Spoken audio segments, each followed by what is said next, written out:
እንደምታዩት ቆንጆ ሆኗል።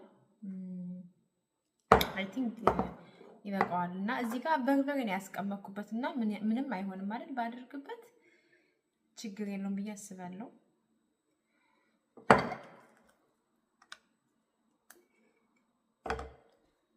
ኦኬ እንደምታዩት እንደዚህ ሆኗል። ከዛ ከላይ ትንሽዬ ዘይት እንጨምራለን ማለት ነው።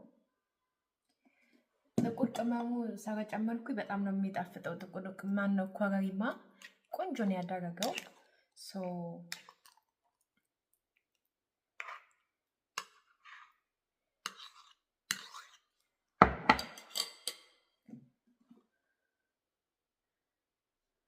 እዚህ እንደምታዩት ከዛ ሙቅ ውሃ ስለሆነ አሁን ፍሪጅ ውስጥ አልከተውም። ይሄንን ፍሪጅ ውስጥ አልከተውም። ከዛ ውጭ ቁጭ አደርገውና ትንሽ ሲቀዘቅዝ ፍሪጅ ውስጥ ከተዋለሁ ማለት ነው።